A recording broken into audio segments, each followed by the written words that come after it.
Olá, seja bem-vindo a mais uma aula do curso Geografia Bíblica para Todos. Esta é uma aula que pertence ao módulo 6 e é uma aula complementar. Uma aula que vai trazer um enriquecimento para você no conhecimento da geopolítica, da atualidade, com embasamento bíblico, além de conhecer um pouco sobre a história de Israel. Ok? Este é a finalidade, o objetivo do módulo 6. Ok? Então, olha, pega aí o seu lápis, sua caneta, seu bloco de notas, ou no seu celular, ou aqui dentro do computador, e faça as anotações das porções mais importantes dessa aula, principalmente versículos bíblicos para que você possa conferir na Bíblia. Perfeito? Então vamos lá, sem mais delongas, vamos para a aula. Shibolete ou Cibolete.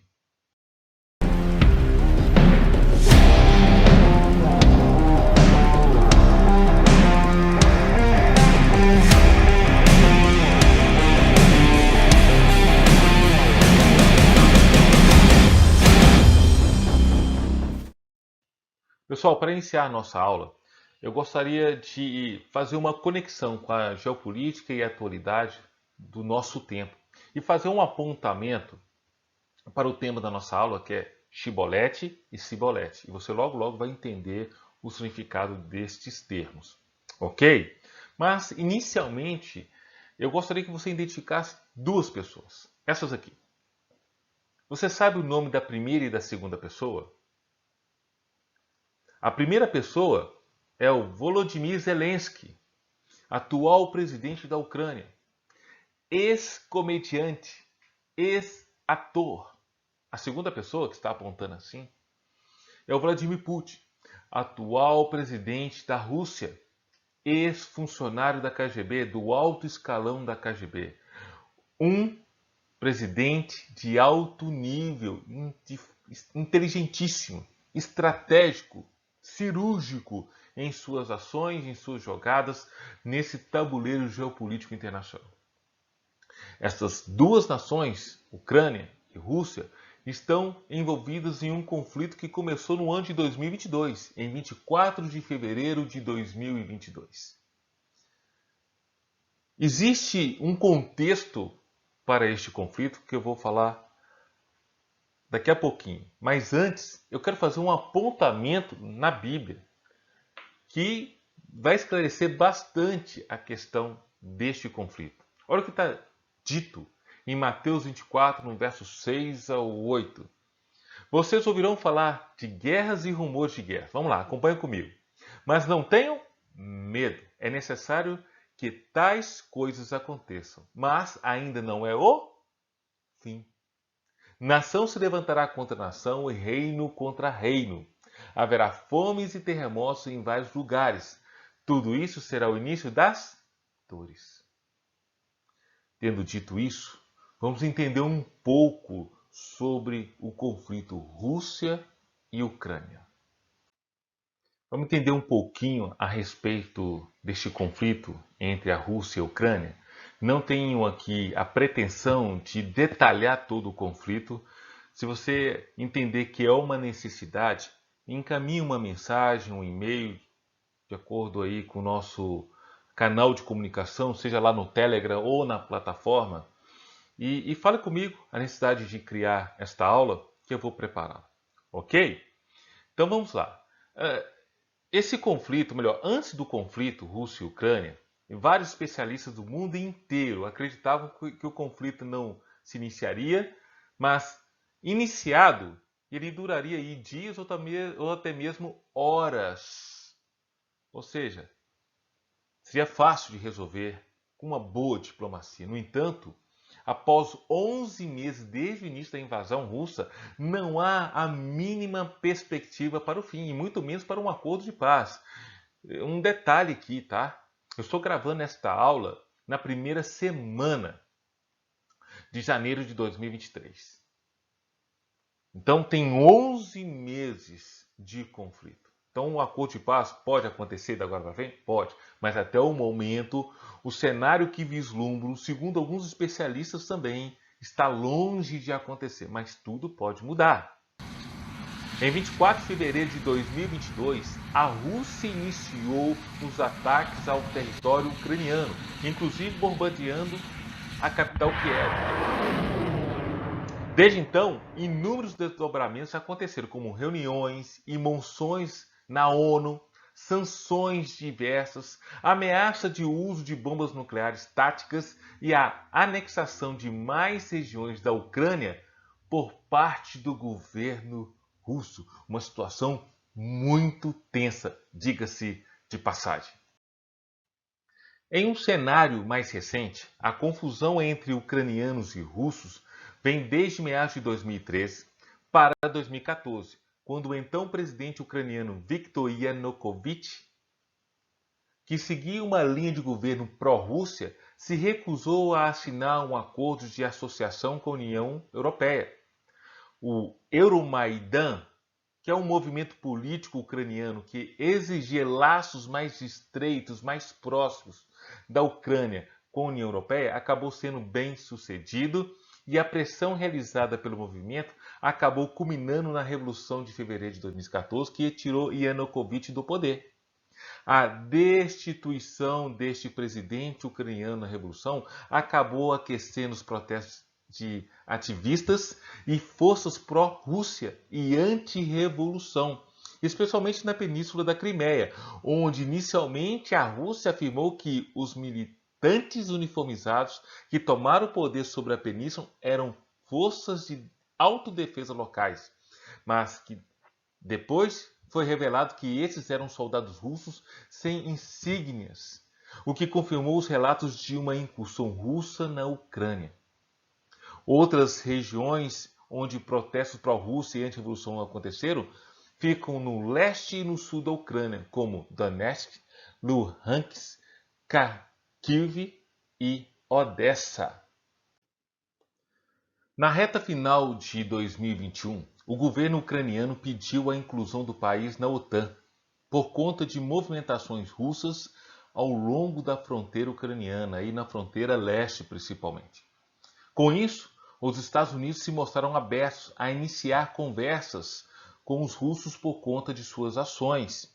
As brigas e ameaças por parte da Rússia sobre a Ucrânia foram aumentando desde então, até que na segunda quinzena de fevereiro de 2022, mais precisamente no dia 21, o governo russo reconheceu formalmente as autoproclamadas República Popular de Luhansk e a República Popular de Donetsk como países independentes e ordenou as tropas russas a entrarem nas regiões, inclusive com tanques de guerra.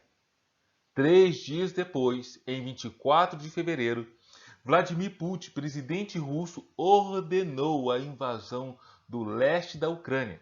Por causa disso, o atual presidente ucraniano Volodymyr Zelensky declarou lei marcial em todo o país. Desde então, o confronto vem se estendendo com o passar dos meses. Uma situação muito tensa nessa região onde se situa a Ucrânia.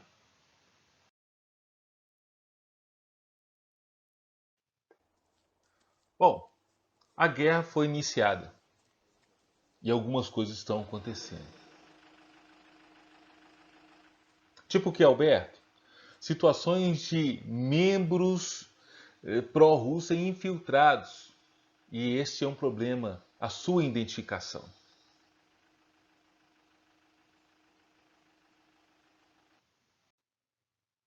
A guerra iniciou. E qual é o maior temor? Os infiltrados pró-Rússia. Não existe mais nenhuma região que não possa ser dito que ali não tenha infiltrados pró-Rússia. Eles já estão espalhados e isso traz uma certa desconfiança. Então o governo aí tem essa questão para resolver. Resolver principalmente a questão de sabotagens, de fake news dentro do contexto, dentro do território, principalmente nas fileiras ucranianas e no governo perante o povo. E algo que virou uma obsessão entre o povo, entre os civis, é a identificação dos ativistas pró-Rússia, esses sabotadores. E como isso vai acontecer? Como que o povo vai identificar quem é o sabotador russo, o pró-Rússia, esse ativista, do ucraniano? Muito simples, eles vão utilizar de um recurso linguístico.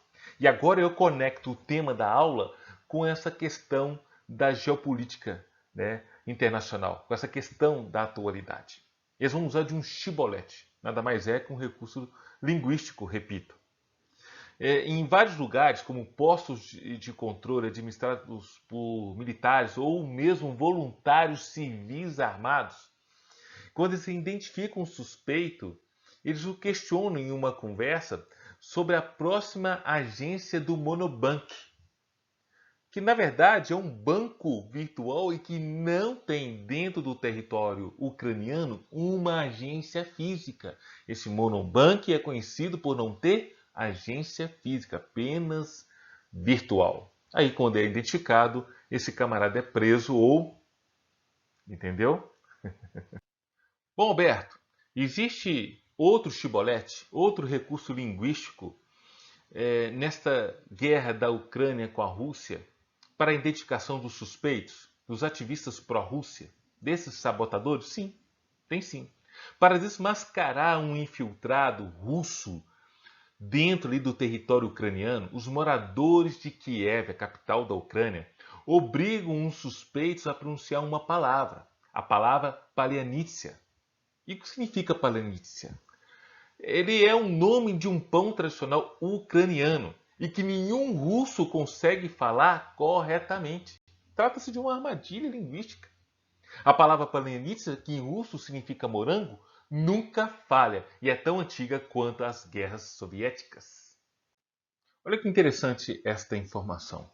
Os chiboletes são utilizados para reconhecer indivíduos pertencentes a vários grupos diferentes, a grupos étnicos distintos. Para você ter uma ideia, durante o massacre das Vésperas Sicilianas, lá no século XIII, os franceses eram reconhecidos pela forma como pronunciavam a palavra Siciri. Siciri significa grande bico em siciliano. Mas, Alberto, na história do Brasil, já foi utilizado alguma vez o chibolete? Sim, o chibolete já foi utilizado em um conflito em que o Brasil esteve envolvido.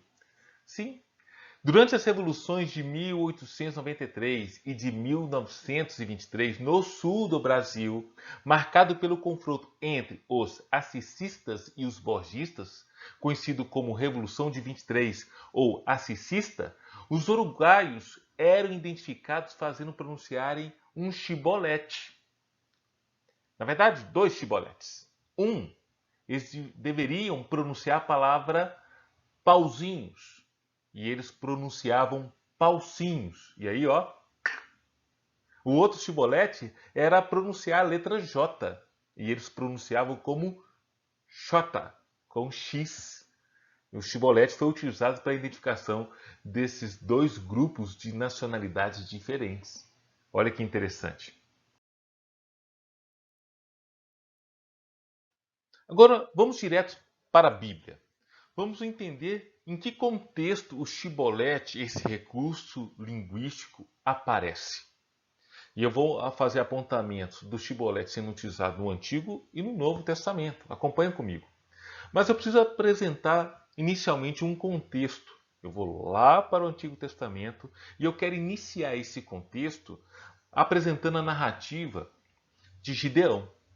A história de Gideão é contada em Juízes 6, no capítulo 7 e no capítulo 8. Esses três capítulos de Juízes vai contar a história da vitória de Gideão sobre os midianitas, a sua história de vida e de governo sobre Israel. Você vai perceber na narrativa, e eu incentivo a realizar uma leitura sobre esses três capítulos de Juízes para que a sua compreensão aumente. Se for o caso, pause essa aula, ok? Ou então, leia no final dessa aula. Fica aí de para casa, tá? Então vamos lá. Então ele persegue os medianitas, ele castiga os homens de Sucote e Penuel com justiça, porque esses homens zombaram de Gideão e os 300 guerreiros. Guerreiros esses que foram levantados pelo próprio Deus entre o povo de Israel para acompanhar Gideão na batalha contra os midianitas. Ok? Ele mata de forma honrosa os 2 reis de Midian. E ele ainda recusa o governo sobre Israel. E é claro que ele erra, porque Gideão foi um homem igual a mim, igual a você. Somos passíveis de erro, não é mesmo? E ele erra e você pode conferir qual foi o erro dele fazendo essa leitura. Ele morre com honra e deixa uma família numerosa aí, uma descendência numerosa. No entanto, tanto Gideão e seus feitos, quanto Deus, logo foram esquecidos pelo povo de Israel.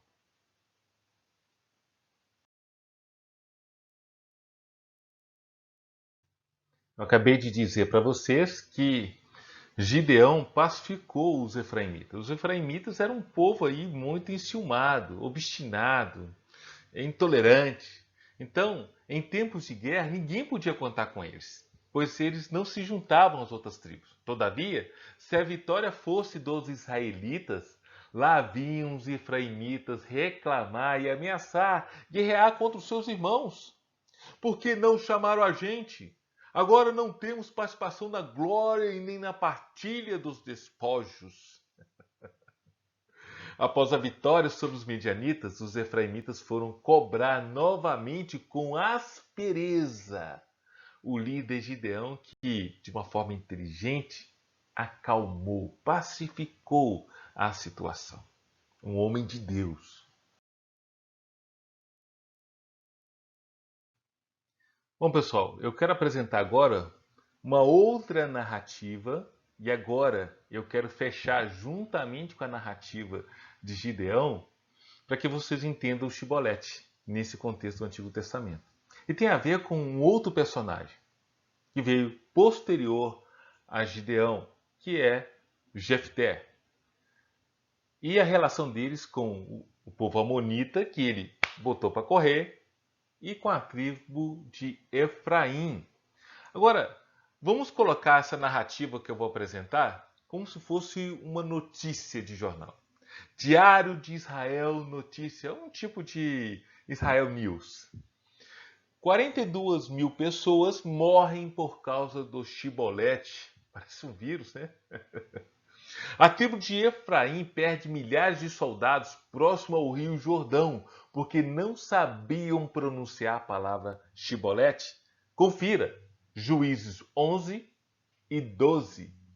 E entenda o contexto. Mais um para casa para vocês, anota aí. Lê Juízes 11 e 12, que aí o seu contexto vai ampliar. Eu quero fazer uns apontamentos que está contido nestes 2 capítulos. Acompanhe comigo.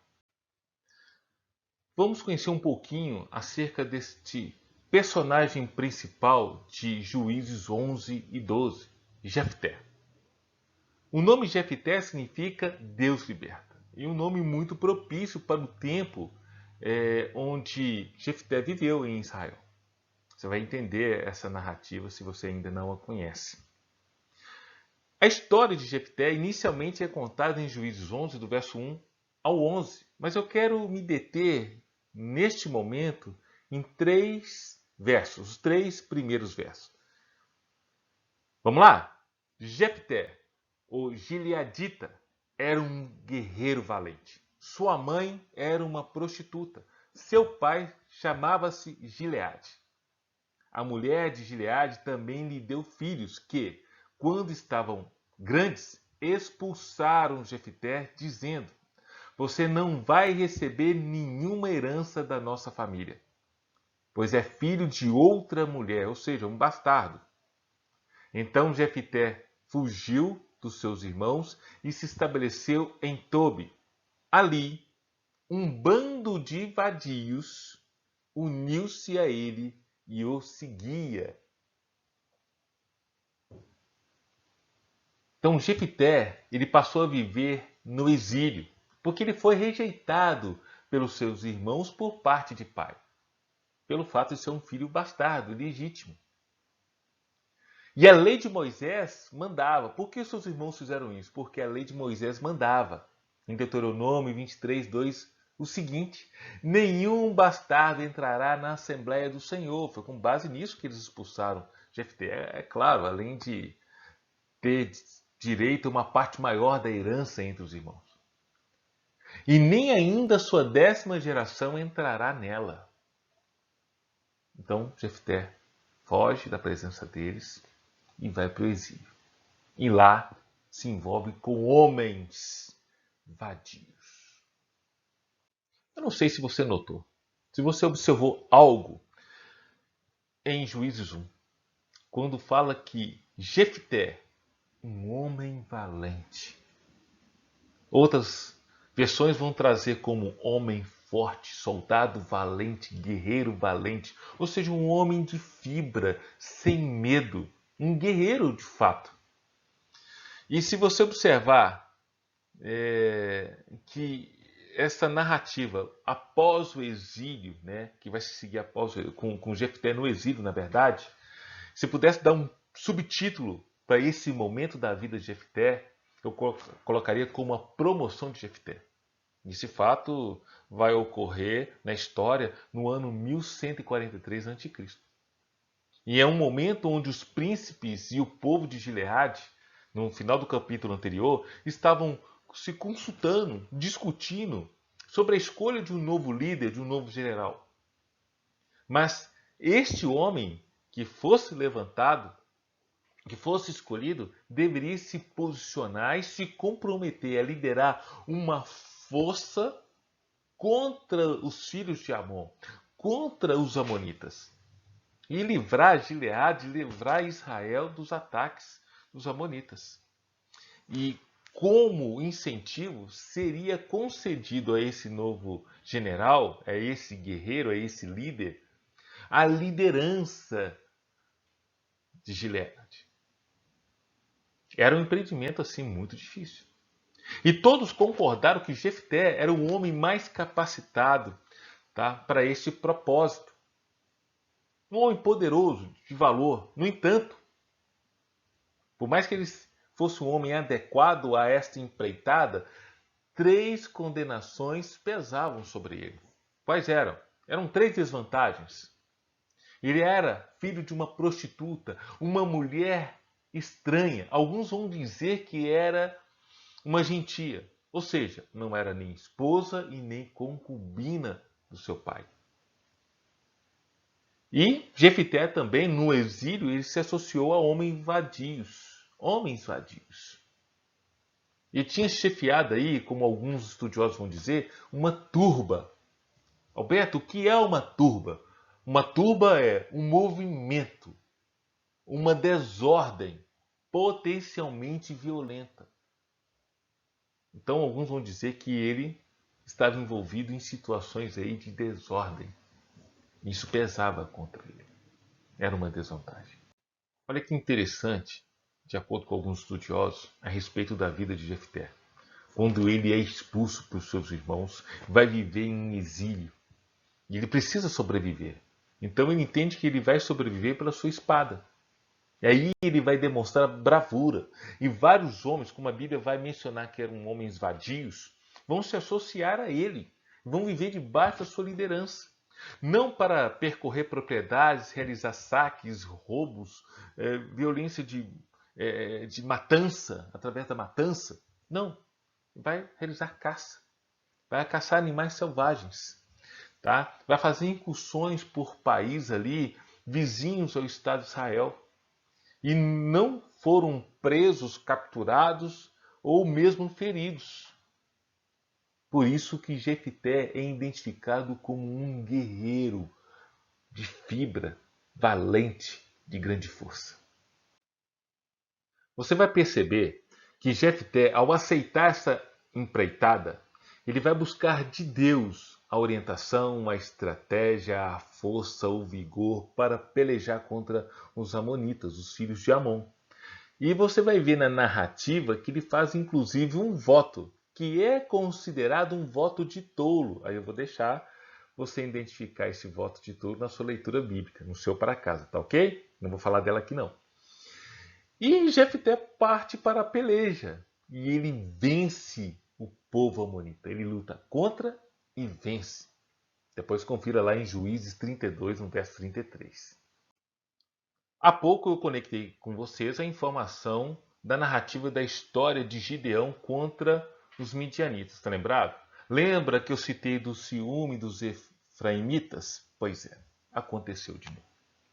Só que nesse caso, nesta história onde Jefté está presente. Então, Jefté expulsa o povo amonita e quem que aparece para tirar a paz de Jefté? Sim, os efraimitas. Então, logo após a vitória de Israel, vieram aí os efraimitas, valentões, cheios de armas e razão, reclamar que teriam sido esquecidos e excluídos desta peleja. Então houve uma discussão que se intensificou de forma muito arrogante, petulante, ameaçaram a matar o líder Jefté e toda a sua família, botando fogo na casa dele. Devem também ter lembrado que Jefté era filho de uma prostituta. Aí a ira aumentou mesmo. Esses efraimitas eram um povo obstinado. Meu Deus. Então o chefe dos gileaditas ficou assim muito indignado. Jefté ficou muito bravo. Então vocês querem guerra, é? Olha só, é um cara que com a paciência bem curta. Como esperado, os efraimitas perderam o combate. Aí os gileaditas entraram em conflito, pelejaram contra os seus irmãos tribais. E o exército de Jefté correu, bloqueou as passagens do Rio Jordão para evitar que os sobreviventes efraimitas pudessem escapar. Agora, vou conectar o recurso linguístico do Shibolete com esta passagem. Todo indivíduo que tentasse atravessar o Rio Jordão era interceptado com uma pergunta: Ei, você aí, é um efraimita? Evidentemente que a resposta era não.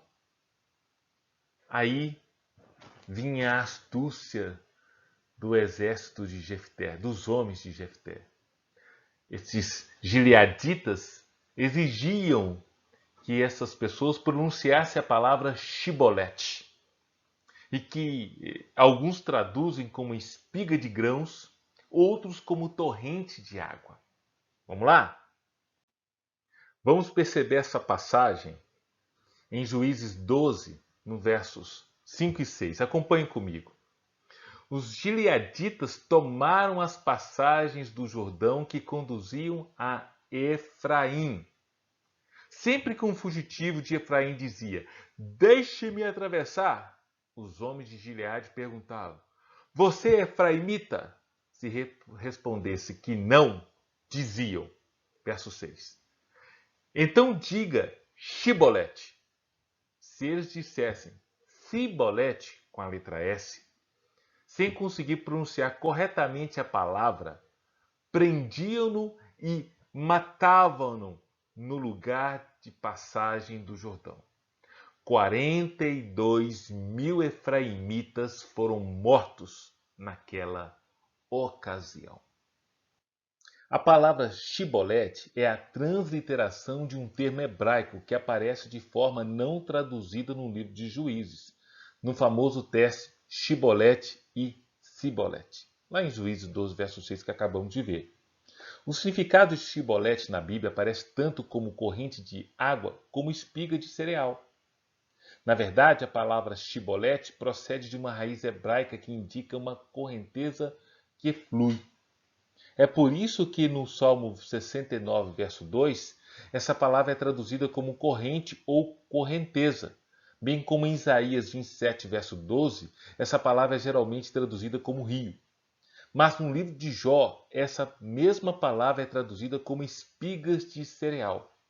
Jó 24, verso 24.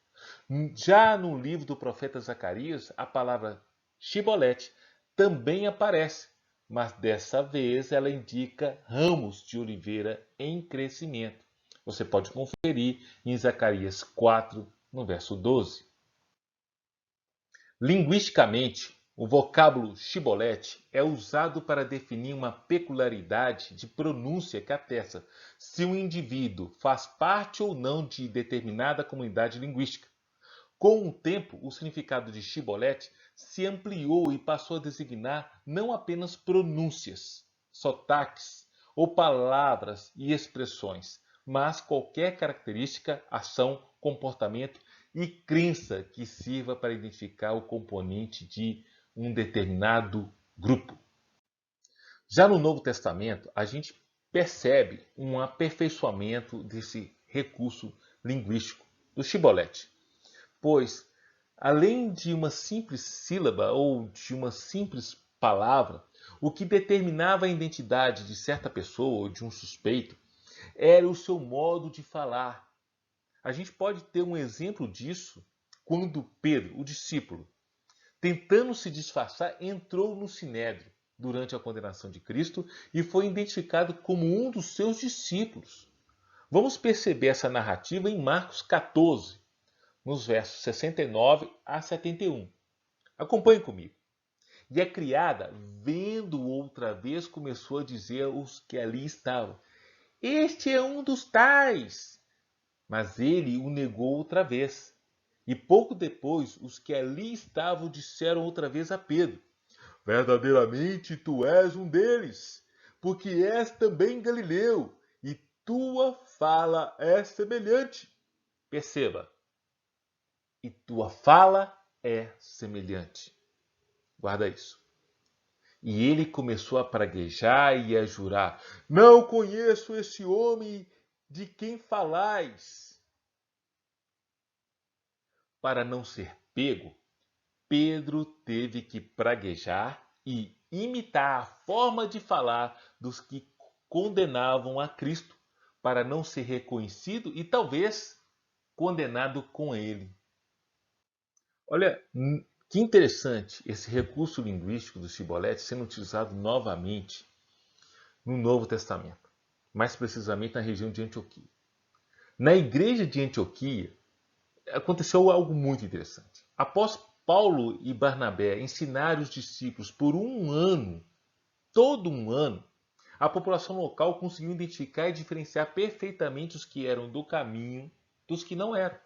Essa diferenciação foi tão significativa que em Antioquia os discípulos foram pela primeira vez chamados de cristãos, que significava pequenos cristos. Olha o que diz em Atos 11, no verso 26.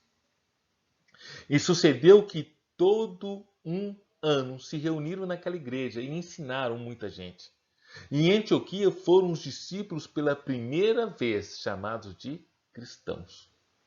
Nesse episódio, nessa narrativa, a identidade não consistia apenas pela pronúncia de uma sílaba ou uma palavra, nem tampouco pelo modo de falar, mas sim por toda uma conduta no decorrer do tempo, tanto de uma forma como se portar, como pensar e falar.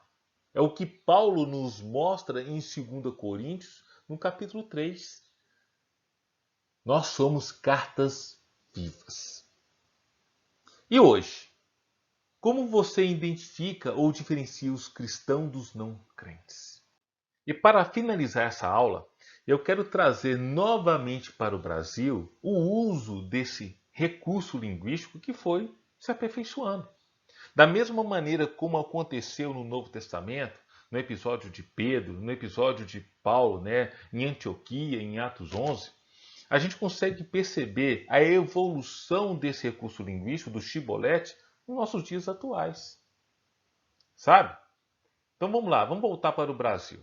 Basta alguém usar termos ou frases como presidenta, Naime, ou Fazuele, petralha, melancia, coxinha, que mais? Bolsomito, para percebermos um chibolete que identifica o que ele acredita, em que grupo político e ideológico ele está inserido.